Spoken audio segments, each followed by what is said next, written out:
stay in this and go for that final spot here at the Reality.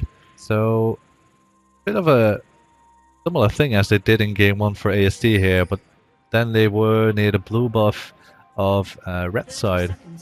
Just waiting in a bush, expecting the invade of maybe 1 or 2. Something that AST tends to do quite often, just stack as a 5-man, have a couple defensive ward to stack as a 5-man in case there is an invade. But like at one time, I think at one time it did pull off for them where they got a first blood on Fiora. Or was it AST? I'm actually not quite sure if that is the case. I couldn't tell you for sure. No. Sometimes my short-term memory does leave me alone, so I won't put my money on it. Let's keep it at that. Indeed. Let's keep our monies in our pocket. Like that's our bet for that stuff. Anyway, it looks like it's going to be just normal lanes once again, and I would expect that with the Jax in the top lane into the Olaf, just trying to get that lead 3-6. But it's interesting to see that Kade is starting top side of the jungle, so he will not have like a level 3 gank going into this game onto the top lane. So yeah, that's interesting to see. The same deal for Trunk, so they're gonna be equal, ending up in the bottom side of the map. But maybe we'll see a nifty gank and counter gank there. Have to wait and see. Rowdy gets that easy level 2, backing off first actually, so he's gonna be back in lane earlier than Jax at least. And of course we have to remember you guys of what these guys are playing for. They are playing for a prize pool. If I'm not mistaken, third place is 300, second place is 600, and first place is 1200. Otherwise, I blame my CEO because he told me these prices. Could be 900 for first place as well. I'm not sure. We're actually. I'll blame the CEO. just keep it at that. We should put his Twitter up just so everybody can name and shame him. Our blame is actually going to be a level 2 gank onto Shroudy. This is what Inspire wants. Does Morsu have the leap strike? Yes, he has not quite enough damage or chase potential. There is the undertow. Can Shroudy escape from this one? Flask is ticking. There is no jungler for him. Boy. Back him up. There's the counter strike. One more attack. Yes, he gets the first blood. And this is what Inspire wants. This is exactly what they needed to do. Get the Gragas early into the top lane and get the kill onto Olaf. He was so close at escaping. I think he needed to throw his undertow towards the Jax instead of Gragas, because he was the biggest risk of getting there, getting closer to him with the leap strike. But wow, Inspire. Very smart move though, very smart move, because if you go for a level 2 gank, especially against Skarn, he's just so fast in clearing, he can easily 3-buff you. Like having his own buffs done first, and Inspire communicated that and immediately like, okay, just pop him from blue buff, and they immediately like burn a flash straight away. So great move. Yeah, instantly flashing away Skarn and not risking to get any sort of CC on him. So getting out safely there, luckily for him. He's now back in his own jungle, like he is forced to now. Flash being burned, just goes for the Grox, tries to follow up, and oh, Kitty. Do see quite some damage onto Kitty, but Atrox is there to back him up. But I think Kitty has to respect this lane right now. Quite some damage coming out of this Dio lane as well. From Deathrip onto Knight, he is in the creep lead so far, and also putting a lot of harass onto his opposing mid lane. Yeah, and we see Jax actually taking a minion camp before going back to lane here. So Morsu, I wonder how much he's going to abuse his lead. He only got another Doran's Blade, so not all that much extra damage he's bringing back to the table, but nevertheless the small lead might be detrimental into winning in this top lane for him. Went for the Grox just to get some extra farm, and he had to wait for the wave to come in anyway, so might as well stay safe. Get a bit of farm for himself, be that big Jax he can be. He's a little bit behind in farm, but that kill will compensate for that, and he will just happily farm under the turret. He's fine with this, because with this lead he might be able to compete or like contest the level 6 power spike as well. The right amount of, with the right times, where Shroudy will blow a couple cooldowns like the undertow, Morsu can maybe get that third strike in from the Grandmaster passive. Like, how do you think that level 6 will actually play out? It kind of depends on... I mean, Jax has the lead. If he can bully this lane more and deny a lot of farm from Olaf, Jax should be fine at level 6. He should be able to still kind of win the trade. Maybe save his Leap Strike to get out, and Fire looking for the 2v2 here. Just get stunned up. Spell Shield will block that damage of the explosive shot. So just pretty much all beans in this bottom lane. Just keeping the push up from Inspire. They do want to shove that wave into Tristana, but look at Trunks. He's at this bot side. Also for Kadir at this top side. So who will be the one ganking first? I do see Morsu going onto Shroudy. He does get the stun. It's still level 5 on the toe. Misses. Shroudy has his ghost back up again. There's the burst. There's the slow. And there is the last hit from Morsu. Getting a second kill in this lane. Meanwhile, Trunks in this bottom lane cannot find a kill onto Norb. Norb did have to use his exhaust, but still saves his flash. So it's just one summoner they had to blow. Yeah, no return kill for AST here, so they're getting behind by 2 kills already. And I mean, like I said, now Jax has 2 kills under his belt already, so he won't have much trouble at level 6 if it keeps on going at this rate. Interesting to see actually the Tear of the Goddess for Death Rip. So what do you think about this pickup? You kind of see it every now and then. Sometimes people want the Merlinomicon, the other time they go for the Tear. It does allow you to get that shield once it's fully stacked up into the Archangel's staff, of course. I don't know, the problem with it is that it doesn't help like at all during these early stages, except for giving a little bit of mana. But then again, I mean, for the moment, Deathrip has the upper hand here in this mid lane. He has been out-trading Knights by a fair bit. However, CS-wise, they are quite even. There's just a wave being shoved in right now, so it is going to be the lead for Deathrip right at this moment. Blue buff will be donated to Knights, so that will definitely help him. Keep him sustained in this mid lane against Deathrip, keeping up with that amount of poke. Deathrip not quite acquiring his blue buff again. I'm not quite sure. Yes, it should be respawning to. It was a delayed blue buff after all because of the level 2 gank. So Deathrip has to be a little bit more patient for his meal. And I do see that Kadir going back to the top side again. Yeah. So neglecting the blue buff for a bit. Look at the damage on Shroudy already. Sheen being picked up for Mulsu and just going for the burst this time rather than sustained DPS. I mean, Kadir has level 6 available, but so has Shroudy, so he can't deny any of the CC with his Ragnarok. But they're gonna try for this dive anyway. He's going in right now. He's tanking so much explosive. Cast completely misses. Now he's forced to go out. It brings him so low. And will the return gang happen from Trunks? No, instead they do go for the dragon. Pink ward comes out. They take the crystal for the extra buff. Oh, Morsu able to do it easily, but still the diver went out in top lane apparently, so it is a 1-for-1 trade, but at what cost? Inspire trying to hold this dragon still, but they cannot go for it. It's 4-man in this river and it will be going towards AST. Yeah, I was looking at top lane and Morsu just straight on dove onto Shroudy there, just using his counter strike to get the stun off and then finishing him off, but he took so many tower shots that he had no opportunity to get out. Still had his flash, but I mean there was no way he was going to get out alive there. But who took the first kill actually? But before that we do see the Hadbert Pulverized Norb still able to do that combination, even though it's a lot harder to do.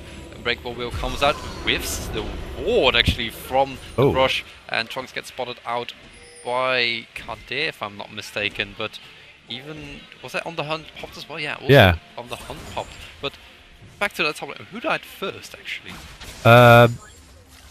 Olaf died first. Yeah, Olaf died first. Jax had like 100 HP remaining, and then the last third shot killed him afterwards. I see, so XP advantage. Yeah, indeed, and XP advantage will be kicking in at 3-1 kills. It's somewhat worth, I suppose, especially if it does bring you towards that Trinity Quartz, which will spike. Yeah, plus he denied CS as well. Which is also really important. Yeah. So in the end, I guess it's kind of worth. No summoners blowing for Jax as well, so guessing it'll be fine for him right there. Deathrip showing the Orianna back. Yeah, it's also a funny thing to note. It's kind of like speed dating this game. They're just switching partners for game 2. It's like, yeah, okay, I'm gonna try the Orianna now, see how it fits me. Maybe I can find my true partner in that. And for Death Rip so far, it's working out pretty nicely. Yeah, he's doing a very good job here. Got the blue buff as well, so he should have an easy time stacking up his tier and in the meantime harassing Lulu out of the lane. But 10 CS deficit, not all that much. Definitely not that much, but Death Rip, and especially having this upper hand in the lane where I think Death Rip also had the upper hand on the Lulu previous game. But now, as you can see, Shroudy actually starting to spike up a little bit. He is winning some of the trades onto Morsu. So even though he's 3-1, Olaf will still be scaling into this mid game. Yeah, I think we're going to see a 2v2 here. Skarner is ready and waiting, but Gragas is coming up behind him right here. Oh, surprise, surprise! Who's in the bush? It is Skarner, but no further follow-up will come from that. He might have had an opportunity to go for an impale under the turret, but didn't want to risk it. So he holds onto that impale. But nonetheless, he does prevent a tower dive going on from 1nspire. Yeah, it wouldn't be the first time for them, so definitely making sure that Olaf stays safe this time. But, I mean, here in the bot lane, it's kind of easy going. Both have been trying to make small plays, but so far no kills have been given out there. And CS is quite similar, so... I mean, right now, the ball is in the park of AST. They need to make a play somewhere because they are behind by quite well, 1,000 gold, but it's like a couple kills, and also shouldn't be let to go out of control. And Death Rip is in trouble. Yeah, Trunks goes for the flash impale. After that wild growth, there's one kill picked up. The explosion cards nicely shoving them under the turret. Can they escape? Norb is there, goes for the flash, pulverize, headbutt onto Knight. Also exhaust being popped onto Trunks. That's another kill. That's 2 for 0 so far. But there is Atrocious having a wonderful glacial fissure. Everyone is slow. Shroudy goes for the teleport as well for Morsu. But who can clean up more? Looks like it's 1nspire. But there's Kitty with the flash. Norb, great headbutt onto Kitty in order to knock him back. Norb gets stunned up. Can Kitty get the cleanup? No, Counter-Strikers go down. Morsu gets another kill. 4, 1, and 2. And it's actually a 13-minute ace for 1nspire. Oh man. Wow, so much going on there. I mean, Norb doing an excellent job of stopping Tristana to get a kill and get the resets. And then afterwards, Morsu going back in with the Counter-Strike to stun her down, get the kill on Tristana first, and then finishing Braum after. So an ace right there for 2 kills, I think. I think it's a 5 for 2 trade there. Yeah, it should be. It was indeed a 5 for 2 trade, and this is huge for 1nspire. Like, previous game they were a little bit greedy on some of their decisions, trying to go for the fights. They couldn't really go for that much. Yeah. But now they're taking it really, really cool, and they actually got getting the things they can go for. And now you can see that 3 to 8 kills right now. They had this 3k gold lead before, so let's see if AST is still able to turn it around, or if 1nspire can actually keep up this lead. Yeah, I mean, I was just about to say that the ball's in the park of AC. They need to make a move, and they tried, but it was a little bit risky. They had to dive under the turret, taking a whole lot of damage, using 2 flashes to get out of it, and then the return gang came in with the teleport out of Morsu, making an excellent play. But Alistair looking for pick, but of course, easy jump out by Tristana with the record jump. Yeah, so they're gonna be safe. But oh wait, Gragas is coming in from behind. Maybe he likes it that way, but it looks like AST is just going back. Sorry, I couldn't resist. Oh man. But Kitty just safely go back, and indeed, like, that's one of the plus sides of the Tristana, has like a huge leap where he can just stay safe. Just went back in order to get away from Norb, but indeed the Gragas flank also will not succeed. They had the awards needed in order to spot that one out. Dragon is respawning again, and Trunks is just going to recall. They already have 1 dragon, so they do not really mind giving 1 away, where it means they will give more kills away, because at the moment 1nspire have the upper hand and have the stronger mid game. But indeed, Shroudy trying to go for the turret, does get the stun. No, doesn't get the stun. Ragnarok being popped, but that is a Ragnarok, well, maybe not used wisely. It could have been prevented, and this means that Morse has the upper hand in this lane. Okay. Very cheeky kitty in Atrocious in the Oh, brush. Do if not they get spotted check out. it, oh, They will not check it this time. okay, this time. Maybe they'll check the replay and find out that they were just hiding there. And oh, maybe next time. It's like, yeah, we should just check the brush. It's like, Oh, then man. what if there are 5 people in that brush? Yeah. Oh man, I remember this one OGN game where you had here with Tristan as the walker right now. They had a ward placed right there, and Rumble saw like 5 players of the enemy team walking. It was like, okay, I like this, and they got like an ace out of it. It was ridiculous. Yeah, it was one of the most funny moments I've Oh, ever man. seen in like watching League of Legends. That was like, this is probably my favorite moment. Anyway, Morsu took a top lane turret from the top lane, obviously. Did roam down to the mid lane, cannot get the catch onto Knight, but at least he has some pressure around the map. But worrying thing though is, in my opinion, like Inspire, like they get the lead, but their warding is still not on point, where AST is pretty good at this warding. Yeah, they have very good control, both in their own and a little bit on the edges of the river. However, I mean, Inspire has more control in the enemy side jungle, so that's a little bit of a trade-off. But then again, there's not much of a chance for EST to go into Inspire's jungle right now. So I'm guessing that the wards they do have are on good spots right now. Yeah, but still most of them got cleaned out right now. It's just like Yeah. 1, 2, 3 wards in the enemy jungle if you include the bot side. Well, actually, okay. And then just 2 wards popped up from Nob in the enemy jungle. But they're not that deep that they can spot everyone immediately out. But indeed, at least it will give them information on the top side jungle. But like the bottom side jungle is not completely black from them now.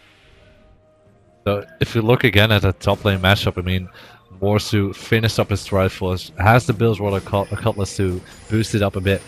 And if you look at Shroud, he has bits and pieces here and there, looking for that Black Cleaver, but nothing right now. And if he gets into another 1v1, it's going to be quite difficult. But he has his Ragnarok back up again and his Ghost, so he can escape, but that's all he can do. And Himosu looking for the split push once again. I mean, that's just what he does. Like, probably the only time where he could fight it is if they can turn it about into a 2v1 situation. Yeah.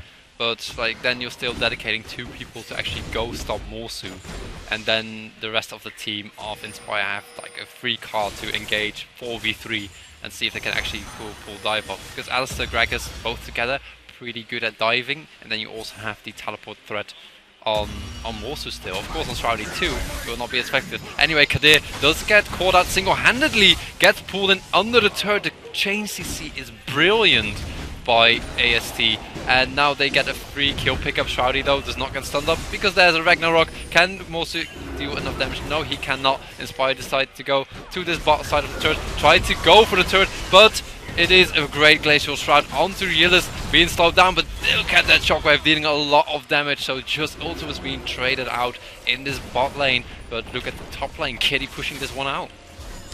Yeah, so they're in a 4v4 and trading pretty equally, but right now Inspire has more pressure onto this turret, and they might just get turret kill in return here.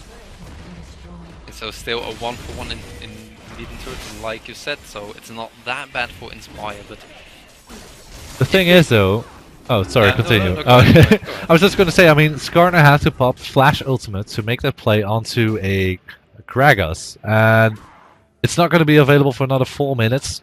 Dragon is coming up, Baron is coming up, so it is a bit of a risky move, and they don't really get all that much out of it. They get 1 turret, but it gets traded back by Inspire, so although it was a great move, timing might not be the best at the moment. Yeah, but at the same time you could also consider like, we've got this pick composition and we need to get picked somewhere in order to get a little bit of gold back, and just see if we can scale with Tristana and the Lulu as well, Olaf. And indeed, like, I think it was just like really good from Kadir to go for level 2 gank. I'm not quite sure if Shroud actually expected it, but you can see that Olaf loses a lot of utility because he cannot be that backline diver. So what can he do then? At the moment, not all that much. I mean, he needs to farm and farm quickly because the further this game goes, the harder it's going to be for him to be of any use in any team fights. And in case of a split push, he just can't deal with Jax right now. Jax just tries to dive him. He uses a Ragnarok, gets out, but then Jax gets a free push on the turret, and his team is in a bit of a trouble. So, but we have Dragon coming up again in 50 seconds here, and Inspire is in position. They got the pink wards, they got vision controller down, they have the crab as well. So I don't think that AST is going to try to contest it. And meanwhile, what is Morsu going to do? He's going to split push, of course.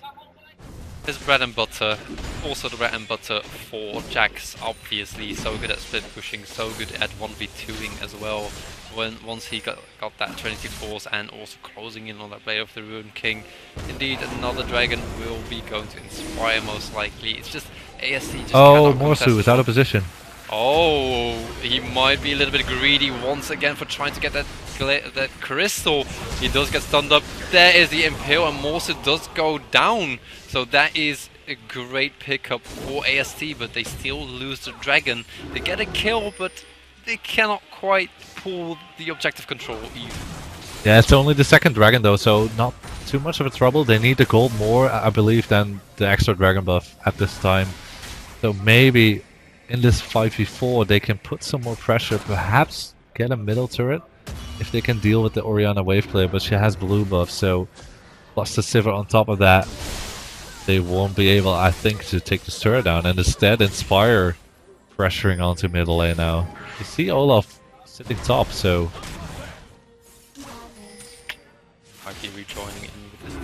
Well, try and go for a flank around to the wolves. Ghost is being popped though. There goes for the flash. Doesn't get the explosive cast. There's the shockwave onto two targets and straight up pulverized follow up. That's one kill being picked up. Can they get a second?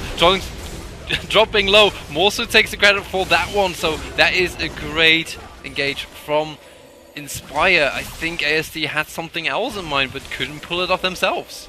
Yeah, but they were lacking ultimates. Karn already used his ultimate, so they couldn't make a pick with that one.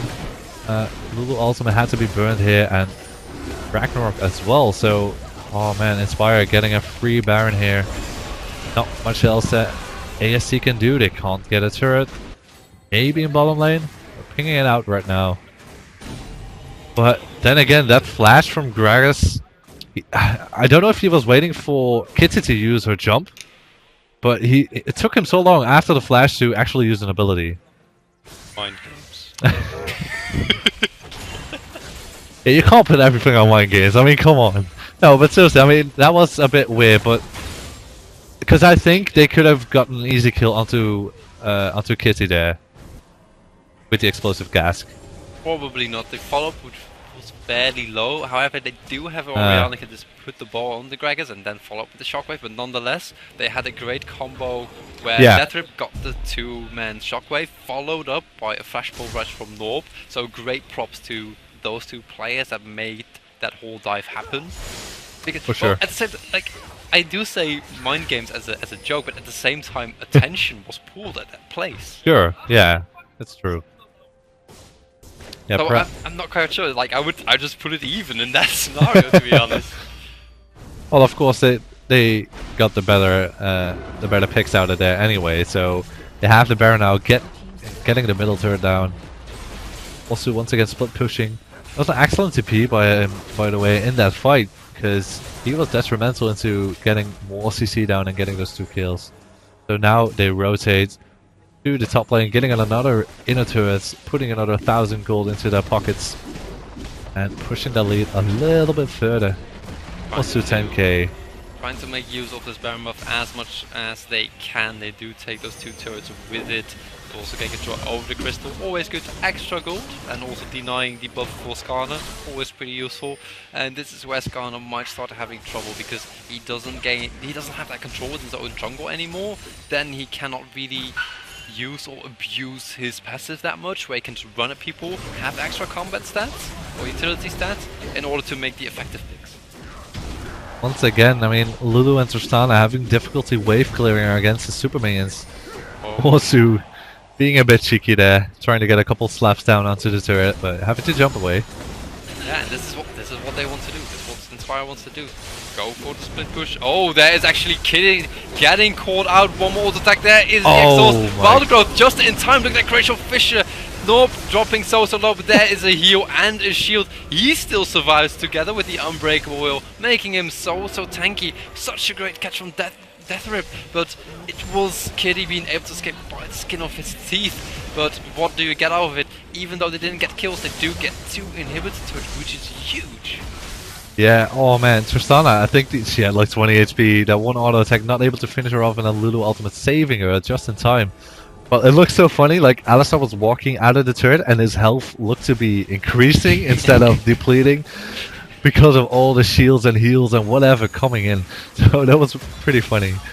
But yeah, 2 inhibitor turrets down, and Baron buff is gone now though, so no actual inhibitor. So for now, AST doesn't have too. They don't have to worry too much about pressure from Superman. But then again, it is a Jackson. He is going to split push, and he is going to try to get that inhib instead of going for the 1v1 and then jump out afterwards, maybe. You'll see a sneaky ward right here. Yeah. Just a minute more till it's TP though. Yeah, and I also see like cooldown getting like lower and lower for teleport. Maybe. Yeah, plus dragon in 30 seconds. Yeah, so it would be the 3rd dragon for them too. So maybe if 1nspire draw enough attention towards the dragon, that most can go for a backdoor, get maybe 1 or 2 inhibitors, and then it's 1nspire's job to just delay those recalls. That would be excellent. I really would like to see that. Keep track of that time on that award. If it will be up in time. Yeah, it will be. A couple more seconds. Like, yeah, it's 8 seconds, and that should be more than enough time. Yeah. They do also know that Kitty is in his top side of the jungle, so maybe they will not go for it. Yeah, it is just AST just completely ignoring the dragons. Like, we have to give it. Like, there's no other way. Yeah, they don't want to challenge it. They are setting up for a little bit of a pick here, backing up into that bush, but it's a 4v5 because Tristana isn't there yet, and they're gonna find a full team. So, oh man, we are gonna see a brawl here because they have to defend this inhib. If they let it fall, it's gonna be all over pretty quickly because they get a second one afterwards. Didn't manage to get like any type of camp in a rush and see if they can catch them out. Instead they just walk in the mid lane, take the inhibitor, they say thank you very much, maybe we'll allow us to take a second. But Death does get pulled in by the Impale. Do they have enough damage? It doesn't look like it. There's a great shockwave of the 3-man, but he will go down while Morsu going completely ham onto the backline. Great knockback from Kitty in order to save herself or himself. And it is a 1-for-1 so far, a mid laner for a jungler. But what does it mean? It's they still get the inhibitor. It's still 2 inhibitors. It doesn't even matter if they trade just 1-for-1. They got 2 inhibs, and Baron coming up in 1 more minute. It's gonna be big trouble for ASD and Morsu. He's on the hunt. He sees his spray, and look at that damage reduction actually, but it doesn't even matter. Just that one-time damage reduction was pretty cool. But Morsu has more in his pocket. Yeah, so 30 seconds for Braum to get back up, but it should be enough for him. And they have to quickly push out mid and top wave, otherwise they can't do anything at Baron. Because if they let this Baron go, I feel sorry for ASD because they're gonna feel a whole lot of pressure on all lanes. And so I'm not gonna draw any conclusions yet. Yeah, like no, but the speed dating would kind of be in favor for 1nspire, not? Anyway, it is a 1v1 between Tristana and Severe, and we don't see it that often that Severe wins a 1v1. Yeah, not the best at 1v1ing, more of a team-oriented AD carry, but yeah, she's just too far ahead. Infinity at Static Shift, Last Whisper, and well, pretty much one full item up onto the Tristana. Brings him up in greatly. He's 4-0-5. Like, he's doing really well on the Severe. Definitely working out for his team. Didn't manage to get that many engages on for his team though on the hunt, but at least it will give them that fallback like reliability, where they can just like disengage. There is the flash engage from Kadir. Does get the explosive cast onto Knight, and Morsu with the home guard trying to go for the Knight. Does not get him though. He does get slowed. Tried to go for it. Anyway, Death Rip getting so slow. He's actually tanking the turret. Pops the Zerafs as well for his command protect, and just flat out tanking the turret. He doesn't care, and they do take Shroudy for that. First Nexus turret is falling down. They're going for the second one, and I think this is going to be Inspire taking game 2 of this best of 3, so it's going to be a full series. Morsu getting another kill for himself. He is going really, really hard. However, Kitty does get the first kill of the game, so at least he adds that to his score, but it is a 1-2-1 in this best of 3. Yeah. So yeah, the speed dating did work out better for Inspire so far.